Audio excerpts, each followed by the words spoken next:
Hey everybody, Dan here with Pain Free You. Still down here in Mexico. And I'm actually in the bathroom portion of this hotel room. It's the place that's got the best lighting, so I'm just shooting in here. There's actually a window back there with a wall and some plants. I don't know if you can see what's going on or not, but in any event. So today's topic I wanted to talk about is eliminating interference to healing. All right. So, good day in the workshop, long day.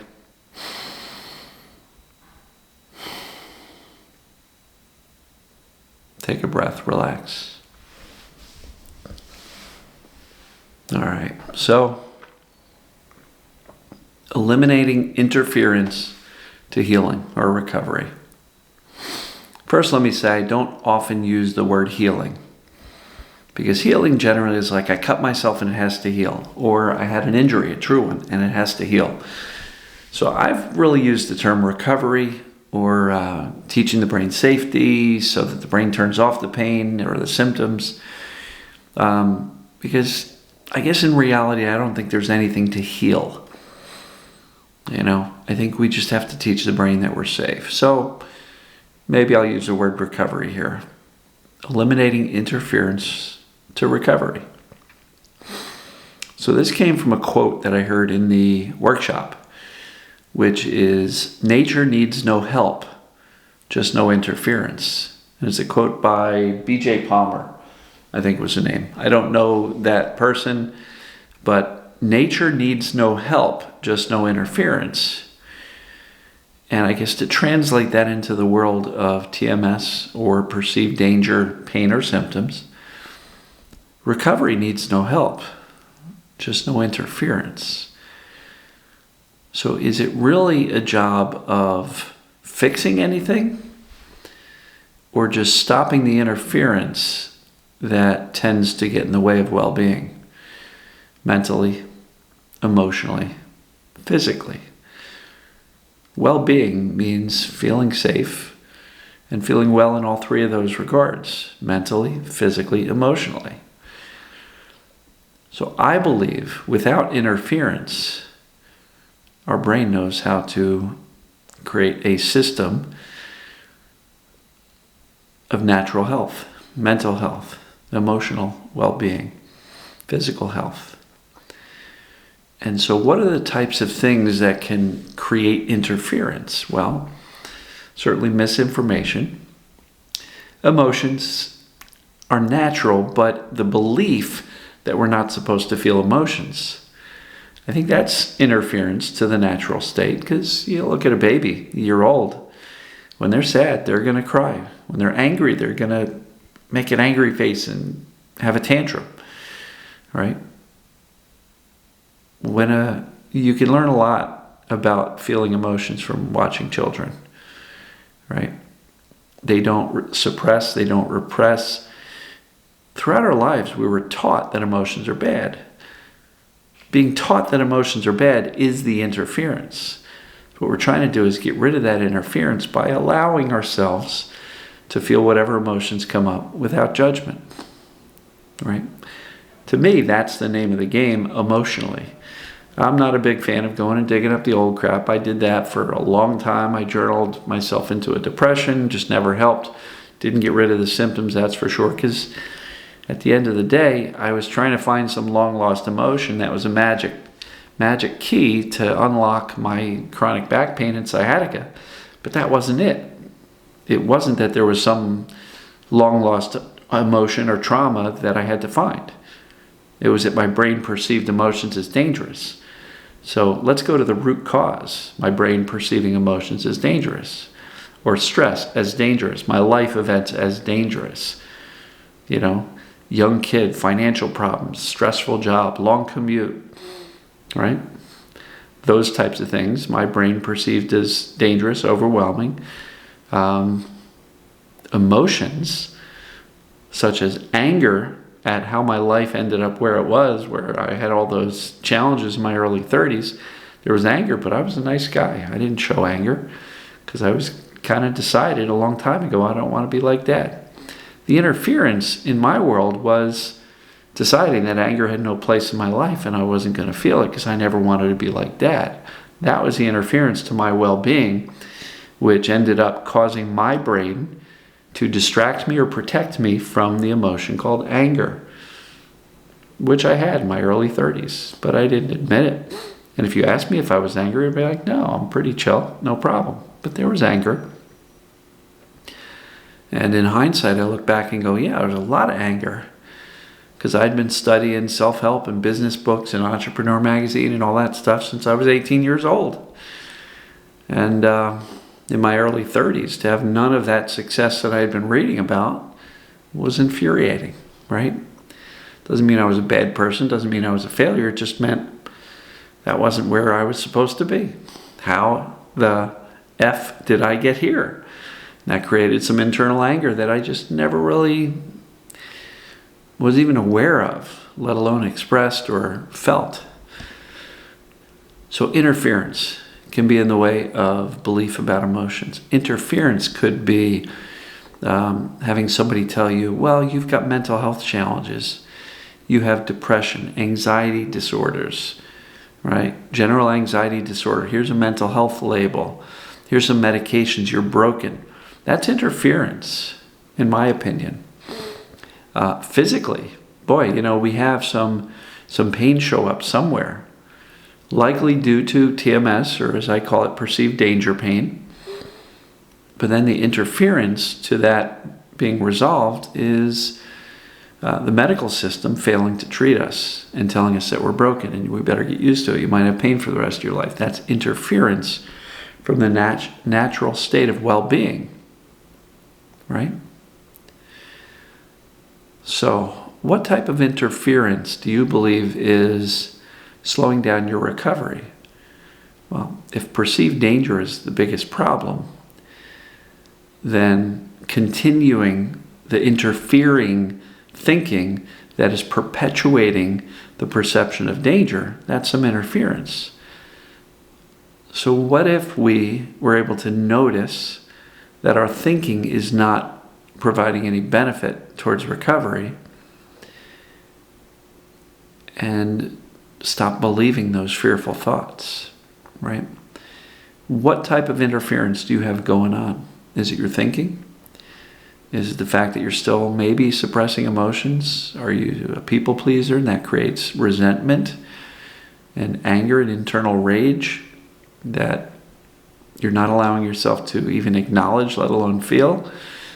Are you talking about your pain all the time? That's interference to recovery, right? Are you spending hours a day trying to fix it? That's interference, One of the things that I heard Dr. Sarno say to his patients, I heard this story from many people who went to see him. At the end of the appointments with his patients, he would say, now go live your life. There's nothing wrong with you. He's basically saying, stop interfering with this. Stop believing you're broken. You're not. Stop thinking that you're broken. Stop feeling like you're broken. Stop wallowing in your suffering. And I don't mean any disrespect when I say that, but some people are so terrified of their experience. They're so upset that this happened to them.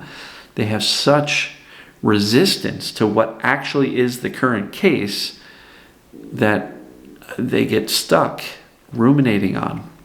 I can't believe I lost the past 5 years of my life. Okay, I get it. But we now know what's causing the symptoms. We know that it applies to you. There is a solution. We know that you are capable of doing it. So let's not wallow about the past 5 years lost.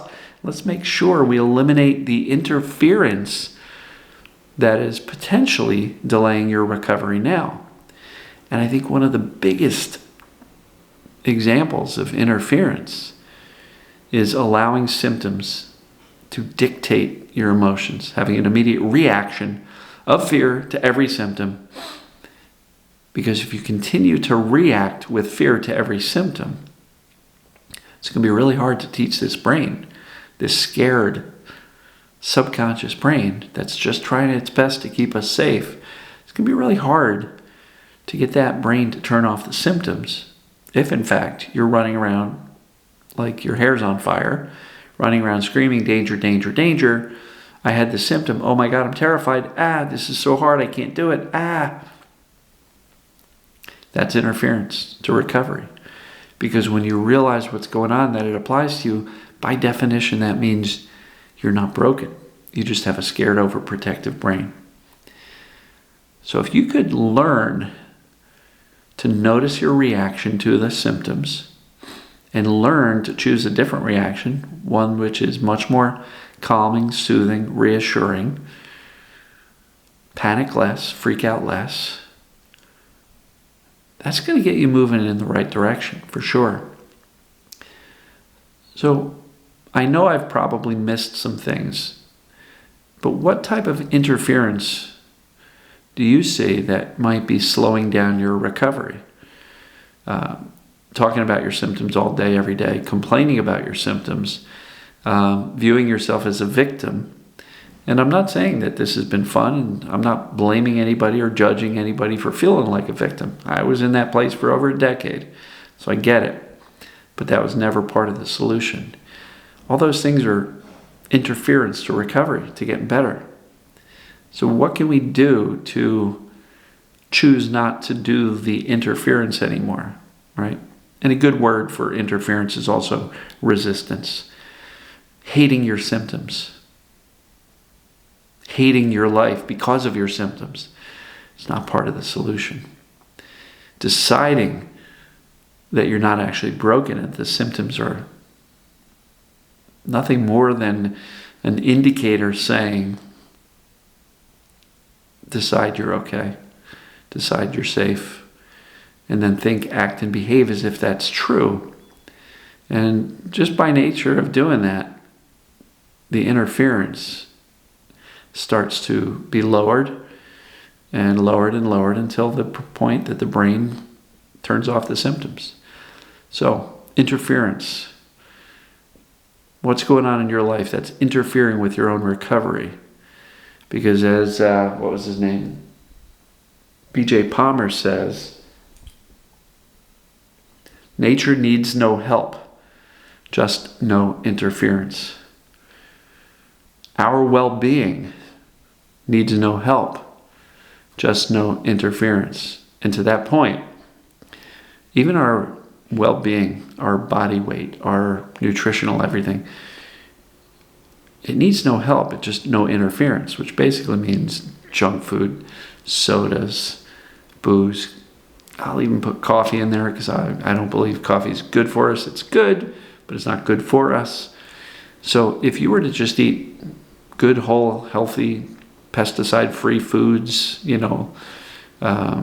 organic, farmed products, you're eliminating the interference. The interference is that bag of Doritos and the diet soda, right?